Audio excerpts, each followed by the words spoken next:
네, 챔스 4강 프리뷰 시작하도록 하겠습니다. 어서 오십시오. 안녕하세요. 네, 오늘은 장코치님과 완우 형 같이 저희가 콘텐츠를 찍기로 했고요. 챔스도 이제 거의 막바지에 다 왔어요. 4강 일정이 나왔는데 일단은 한 매치는 코리안 리거끼리의 매치, 파리 생제르맹하고 바이에른 뮌헨 경기고 또 하나의 매치는 아틀레티코 마드리드랑 아스날 두 팀의 맞대결이 준비가 되어 있습니다. 첫 번째로 저희가 좀 다뤄볼 팀은 파리 생제르맹과 바이에른 뮌헨 경기인데 두 팀의 코리안 리거가 모두 있다라는 게 국내 팬들 입장에서는 그래도 좀 재밌게 볼만한 요소인 것 같거든요. 근데 아쉽게 지금 두 선수 모두 주전으로 뛰고 있는 상황은 아니고 특히 챔피언스 리그에서는 더욱더 선발로 많이 안 뛰게 하고 있는 상황이라서 두 선수들이 뭐 후반전에 이제 교체로 나와서 바쁘는 상황이 나올지 그 부분은 좀 지켜봐야 할 것 같습니다. 네, 두 선수 모두 말씀해 주신 대로 리그 경기에서 조금 뛰고 있고 챔피언스 리그는 기회를 그렇게 많이 받고 있지는 못하는데 챔피언스 리그 같은 경우는 특히나 연장 승부, 특히 4강전은 거의 뭐 승부차이까지 가는 일정도 많기 때문에 출전을 그래도 한다면은 기대를 또 해볼 수도 있겠죠. 저는 이강인 선수는 거의 무조건 어떤 형태로든지 나오지 않을까 싶고 반면에 김민재 선수는 센터백이다 보니까 조금 가능성이 덜하지 않을까 싶긴 하거든요. 특히 네. 또 양 팀 다 직전 리그 경기에서는 두 선수 다 나왔어요. 선발로 나왔잖아요. 네. 선발로 나왔는데 바이언 같은 경우는 이미 리그 우승 확정했고. 확정된 이후에 이제 선발로 나온 선수들은 뭐 다들 아시다시피 조금 주중 경기에 대한 선발 가능성은 떨어지는 거니까 그래서 확률만 놓고 보면은 뭐 물론 연장 가고 뭐 이러면 들어갈 수도 있긴 하겠지만 이강인 선수에 비해서 김민재 선수가 나올 확률은 조금 더 적지 않을까 그렇게 생각합니다. 알겠습니다. 일단 파리랑 뮌헨 경기부터 저희가 이야기를 좀 해보도록 하겠습니다. 파리 생제르맹을 일단 리그는 지금 우승 경쟁 좀 하고 있는 상황이고요. 그다음에 챔스에서도 후반기 흐름이 좀 좋아서 지금까지 올라온 데는 큰 무리는 없었던 것 같고 특히 토너먼트 대회에서 흐름이 나쁘지 않고 있어요. 특히 토너먼트에서 확실히 100%로 임하는 게 좀 느껴지고 있죠. 리그에서는 지금 살짝 한두 경기 미끄러진다 하더라도 주전 그쵸. 선수들을 좀 네. 많이 배제하고 확실히 챔스에 좀 더 집중하는 모습이 나타나고 있거든요. 근데 최근에 파리 챔스에서 하는 거 보면은 너무 잘해요. 뮌헨도 너무 잘하고 네.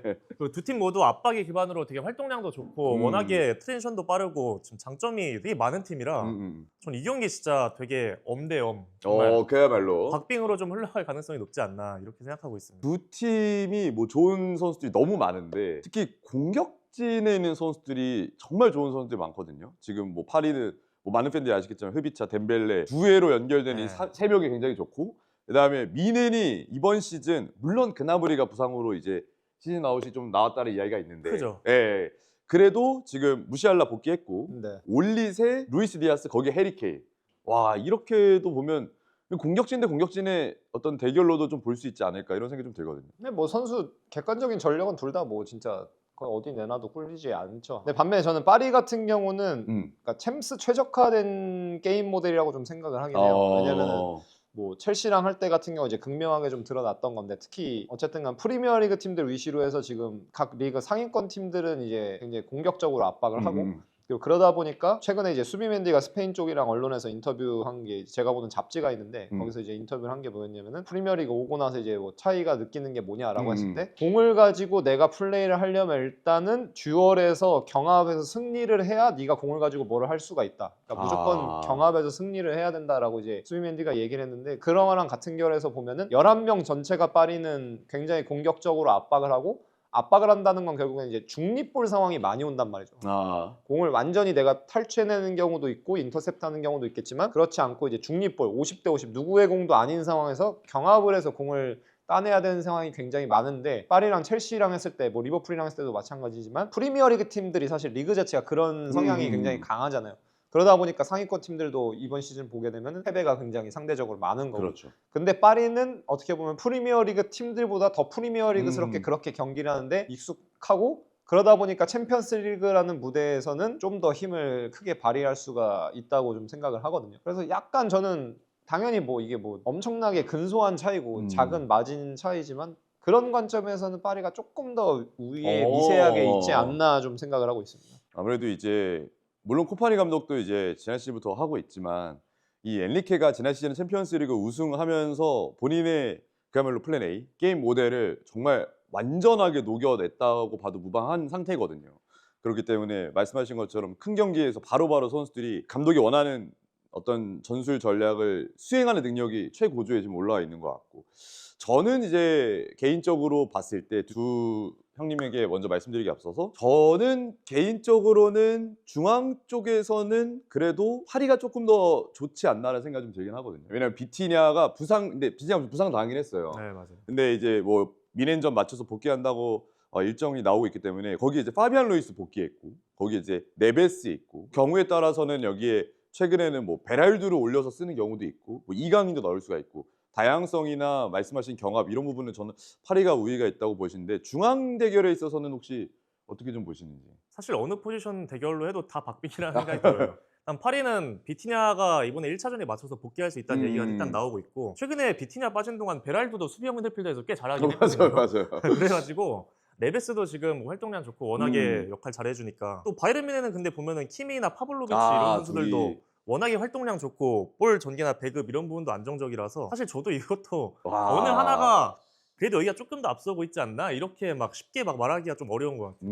흐름 자체는 바이언도 상당히 좋기 때문에. 맞아요. 형님은 볼 때는 어떻게 보세요? 중앙 쪽에 대한 어떤 근데 저는 중앙이라고 해서 그거를 이렇게 고립시켜서 얘기하는 건 사실 조금 약간 넌센스라고 보고 근데 바이언 같은 경우도 콤파니 부임한 이후로 콤파니는 번리 때도 그랬지만 완전 맨투맨 압박하는 거 일찍부터 했던 사람이거든요. 지금처럼 그쵸. 트렌드화 되기 전에 번리에서부터 이미 그렇게 그쵸. 했던 사람인데 근데 그런 관점에서 보면 이제 파리가 바이언을 조금 더 까다롭게 할 수 있을 만한 요소는 결국에는 이제 덴벨레 같은 경우죠. 덴벨레는 뭐 발롱도르 탔을 때도 그렇고 뭐 지난 시즌도 그랬지만 이제 보게 되면 결국엔 9번으로 나왔을 때 같은 경우에 굉장히 낮은 지점까지 떨어져서 이제 공을 받게 되니까. 그러니까 바이언 같은 경우로 따지면 이제 해리 케인이 와서 이제 하는 건데 근데 케인 같은 경우는 그게 약간 차이가 있는 게 케인은 상대가 지역 방어일 경우에 이제 센터백을 말 그대로 센터백이 지역 방어다 보니까 못 오잖아요. 그렇죠. 지역 방어 범위를 벗어나면 이제 못 오게 되니까 그거를 이용하는 거라면은 덴벨레 같은 경우는 상대가 맨투맨일 때도 마찬가지거든요. 센터백을 근데 맨투맨이 따라오더라도 그냥 거의 자기들 박스 근처까지 내려와서 이제 공을 받아버리고 그 이후에 그냥 바로 거기서 그 센터백이 끌려 나온 공간으로 공이 들어가진 않지만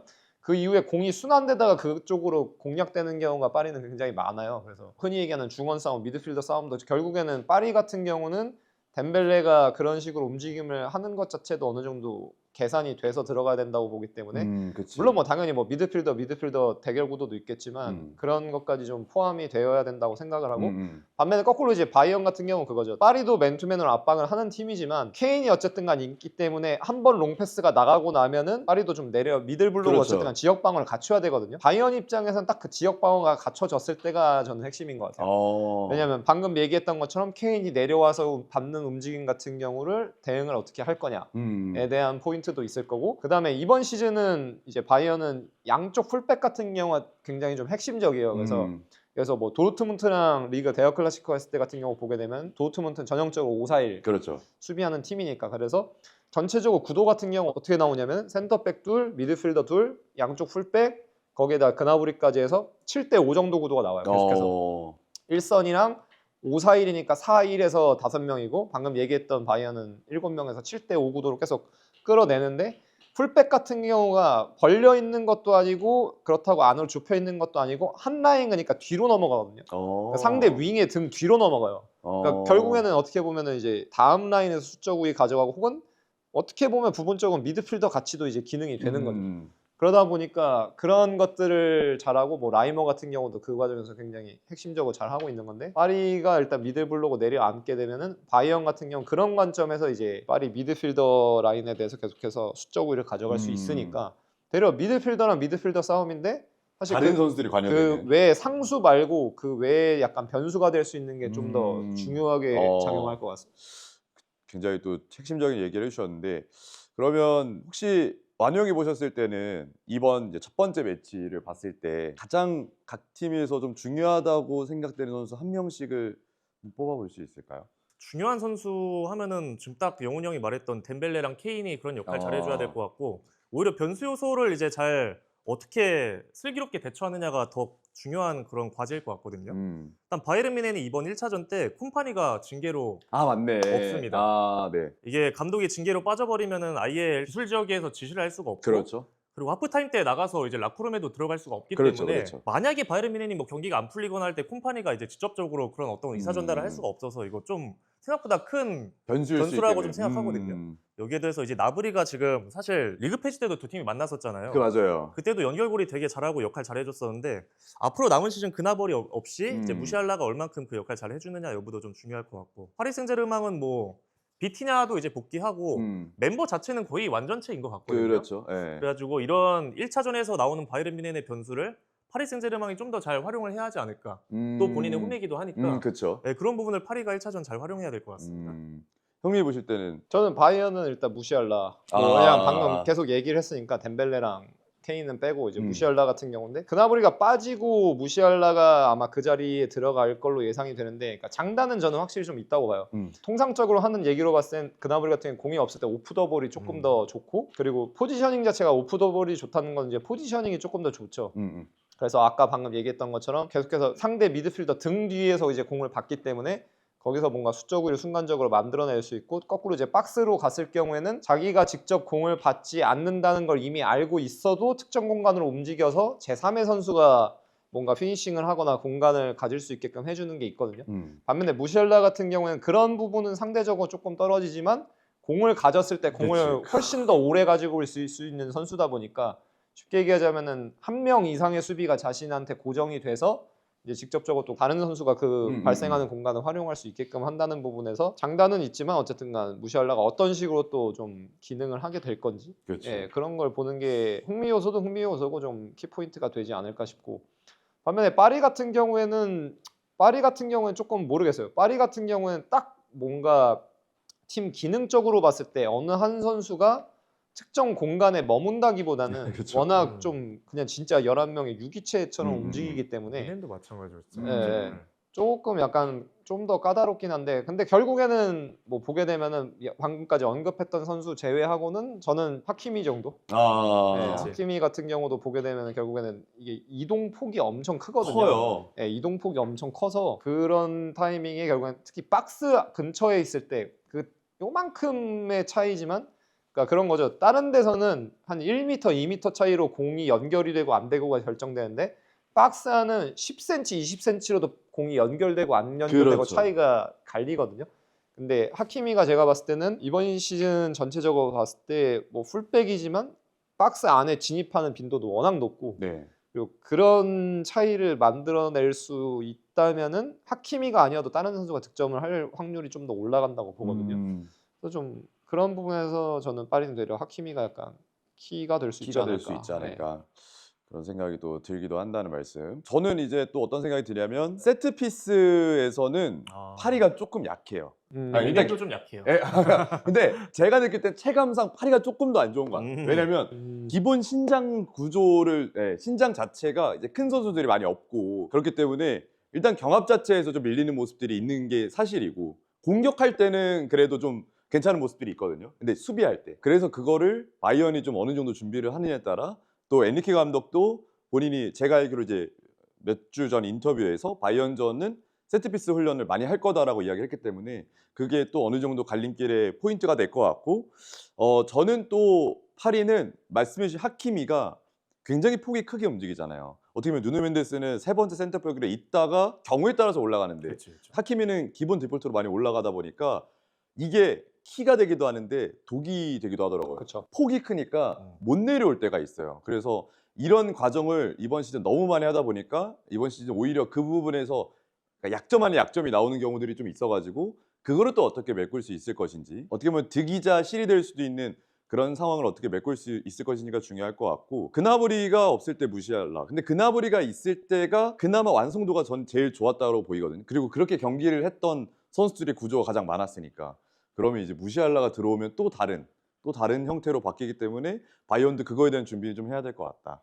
예, 이런 생각이 들어서 이렇게 좀 정리를 해볼 수가 있을 것 같고 저희가 간략하게 이번에 이제 파리홈입니다. 그렇죠. 1차전은 파리홈에 펼쳐지고 주중 경기로 펼쳐지는데 간략하게 간단하게 저희가 승부 예측 한번 해보는 시간 가질 텐데 일단 저부터 해볼게요. 저는 2대1 파리승 보겠습니다. 2대1 스코어까지 예측해야 되나요? 저는 그냥 스코어를 했어요. 2대1 파리승. 파리가 그래도 홈이기 때문에 저는 네.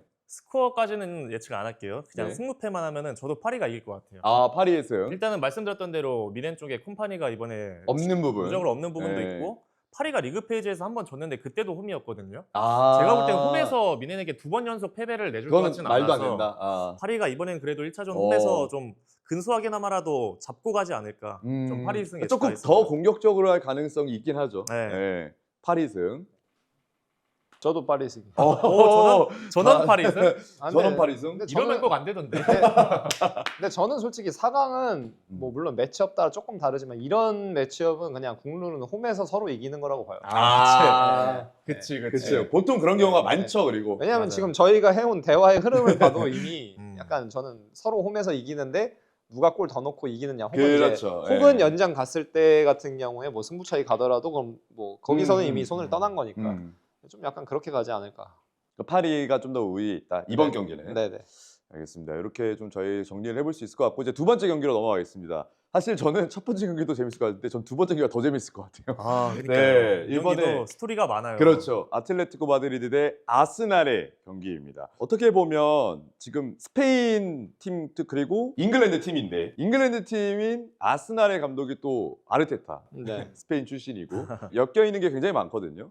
일단 아틀레티코부터 먼저 이야기를 좀 해보면 아틀레티코 홈에서 펼쳐지고 아틀레티코가 이번에 컵 대회에서 소시에드에게 졌어요. 네. 네, 지면서 더블을 리그는 좀 멀어졌고 더블을 할 수 있는 상황에서 그 우승컵을 놓치면서 약간 분위기가 조금 주춤할 수도 있는 상황이거든요. 그거는 좀 어떻게 보시는지. 그게 코파델레이도 그런데 4연패였어요. 그것까지 포함해서. 아, 공식 4연패였다가 경기? 지난 주말 제가 중계했는데 거기서 3대2로 이겼거든요. 빌바오전이었죠. 리그는 아틀레틱이랑 해서 3대2로 이겼는데 어쨌든 그 전에 4연패였어서 물론 뭐 승부차기 패배긴 하지만 4연패였어서 그렇게까지 상황이 이제 좋진 않고 그리고 이제 아틀레티코 입장에서는 변수가 크게 좀 있는 게 이 파블로 바리오스가 이번 시즌 거의 이제 핵심적인 맞아요. 선수로 등극을 했는데 얘가 부상으로 이제 못 나오다가 이제 복귀 시점을 딱 아스날이랑 이 챔피언스리그 경기로 잡고 그거에 맞춰서 이제 재활 과정이나 이제 부하 주는 것도 점진적으로 했어요. 그래서 엘체전도 3대2로 지고 엘체전은 이제 이거 코파델레이 결승한 이후에 주중 경기였어서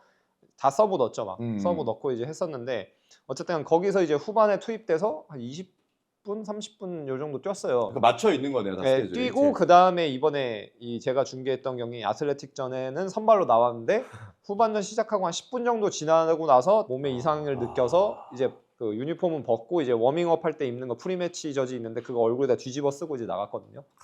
약간 좌절하면서 이제 나갔는데 본인이 뭔가 느꼈어. 네. 그러니까 딱 그걸 경합하고 약간 그 미끄러지는 장면이었는데 딱 그 근육 이상 오기 딱 좋은 장면이긴 했어요. 그래서 제가 봤을 때는 이제 아스날이랑 경기할 때는 나오기 좀 힘들지 않을까 네. 싶거든요. 저도 소식을 듣기로는 아웃됐다고 하더라고요. 네, 네. 네, 근데 그래서 이제 그게 사실 좀 꽤 큰 변수가 될 수가 있죠. 바리오스의 네, 경우. 그리고 지금도 네. 보면은 루크먼도 사실 이제 지금 부상이었고 그 다음에 또 한치코 같은 경우도 이제 부상이었거든요. 물론 이제 한치코 같은 경우는 직전에 있었던 아틀레틱전 소집 명단에 포함이 되네 마네 하다가 결국에 안 됐는데 아마 아스날전은 좀 나올 가능성이 높다고 하긴 하더라고요. 근데 어쨌든 그런 것만 보더라도 조금 이제 변수가 많이 있는 편이죠. 선수단 전력 관점에서.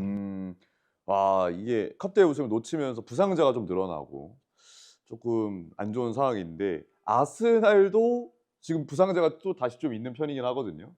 아스날도 사실 부상자가 좀 있고 네. 사카가 돌아오긴 했지만 이게 완전한 핏도 아니고. 네, 그리고 또 아스날은 최근에 아르테타 시스템에서 최근에 레버쿠젠전 2차전 네, 끝나고 네. 그 후부터 멀티골 넣은 경기가 하나도 없어요. 아, 그러네. 그부터 매 경기 진짜 맨날 한 골 승부하거나 아, 그러네. 지거나 비기거나 이겨도 1대0으로 한 골 차로 이기거나 계속 이거의 연속이라서 지금 아스날의 그 공격력을 어떻게 살리느냐가 지금 좀 중요한 포인트 같거든요.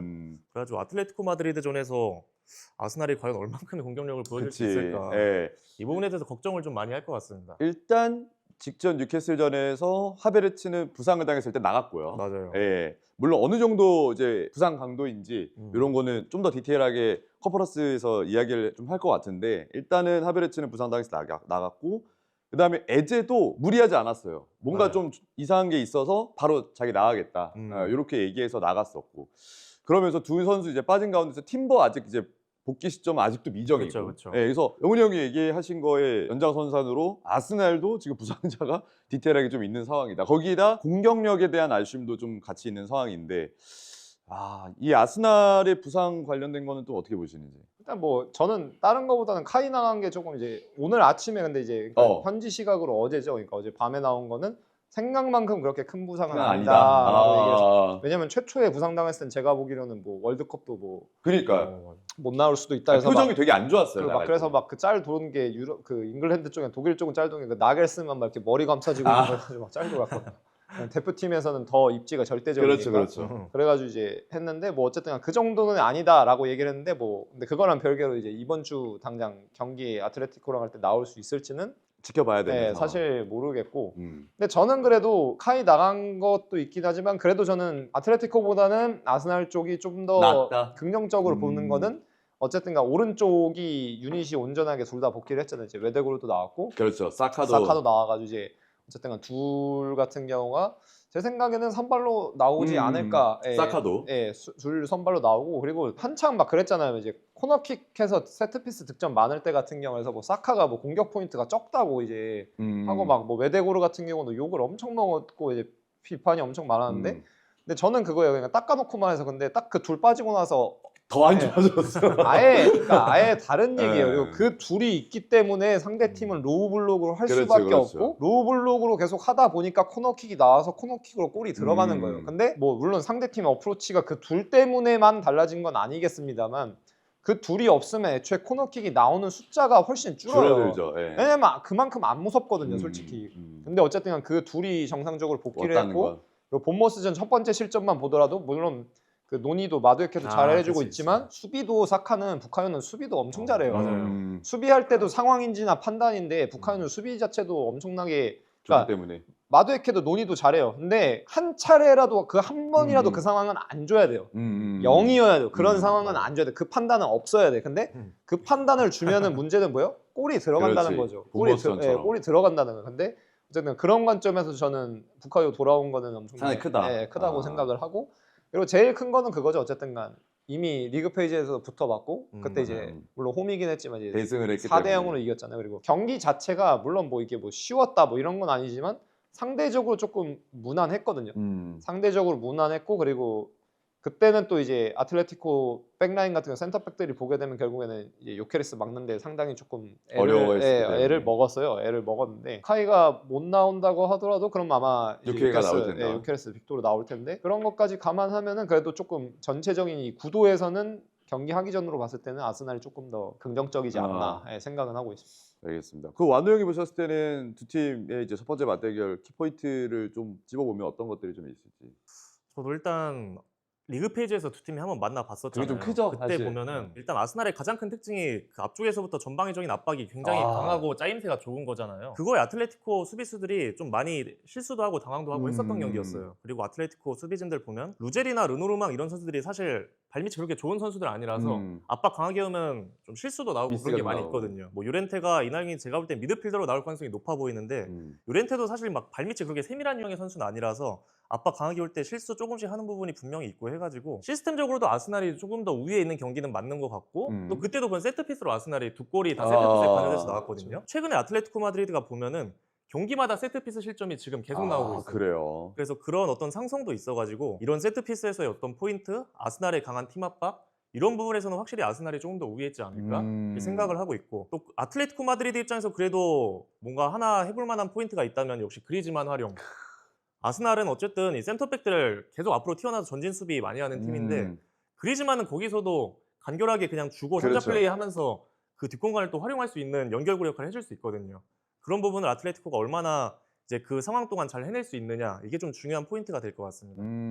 그렇죠. 사실은 이제 그리즈만이 이번 시즌까지 하고 동행을 마무리하기로 했기 때문에 그럼 반대로 생각을 해보면 뭐 1차전 그리고 2차전 하고 만약에 이제 지면 그대로 끝나는 거잖아요. 그쵸. 아틀레티코에서 챔피언스리그 여정을 그리고 앞으로 이제 챔피언스리그라는 무대를 그리즈만이 뛸 일도 크게 없을 것 같은데 미국을 가기로 했으니까 아틀레티코 마드리드에서 이제 챔피언스리그 우승컵을 들을 수 있는 마지막 기회. 마지막 기회야. 그리고 또 이게 1718 시즌 때 아스날이랑 아틀레티코가 유로파 4강에서 맞붙은 적이 있었거든요. 그렇죠. 그때도 홈원정에서 다 그리즈만이 골 넣고 어시스트 해가지고 그때 결승 진출시키고 맞아요. 우승을 했었어요. 맞네. 그래가지고 이번에도 그리즈만이 결국에는 해줘야. 아틀레티코가 또 그런 좋은 결과를 기대할 수 있지 않을까 이렇게 좀 보고 있습니다. 아틀레티코 입장에서 그리즈만이 진짜 긍정적인 어떤 네. 포인트가 될 수 있겠네요.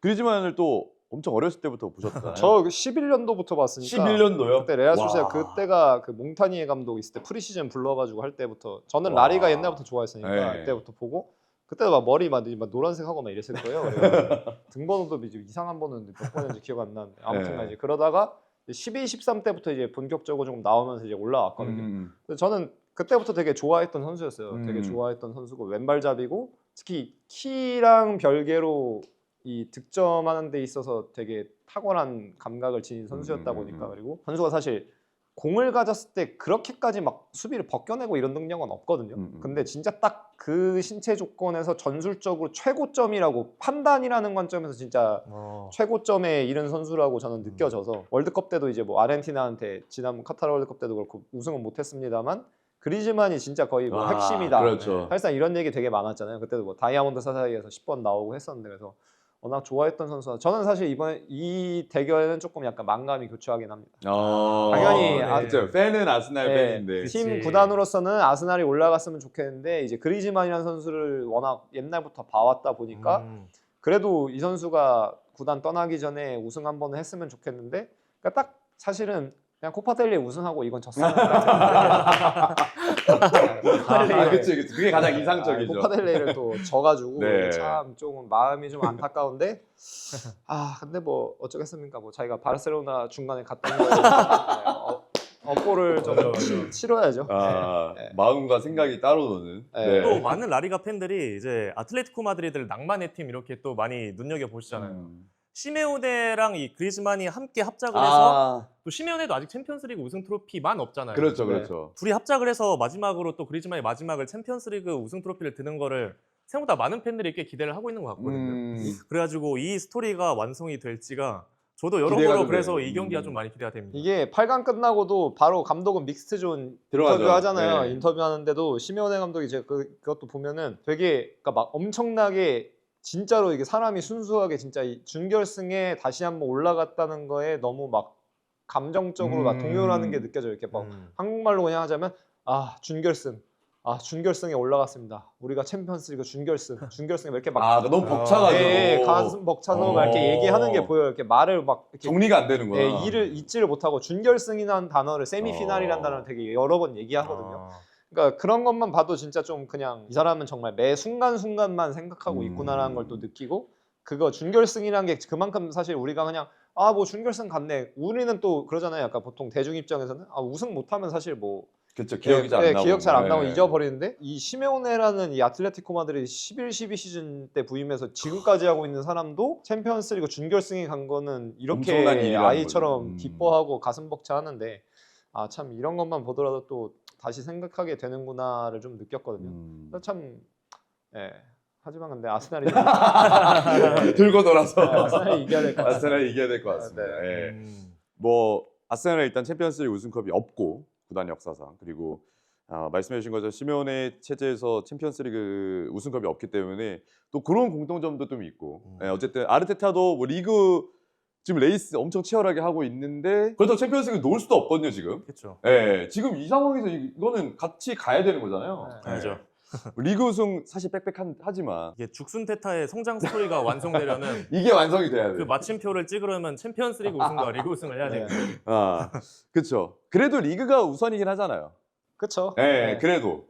근데 뭐 상황 봐야죠. 왜냐면 5경기다 보니까 이거 흘러가는 걸 이제 좀 추이를 봐야죠. 그렇지. 사실 챔피언스리그는 어떻게 보면 3경기잖아요. 네네. 3경기잖아. 그래서 그치. 기세만 잘 타면 만약에 결승만 가면 단판 승부인데 그러면 그때 물론 챔피언스리그 결승은 이제 리그 시즌이 다 끝나고 하지만 리그 일정이 다 끝나고 하지만 그래도 이게 이제 챔피언스리그가 오히려 더 집중이 될 수도 있거든. 근데 저는 그냥 딱 그 다큐멘터리 제목이라고 봅니다. 오르왈 나띵입니다.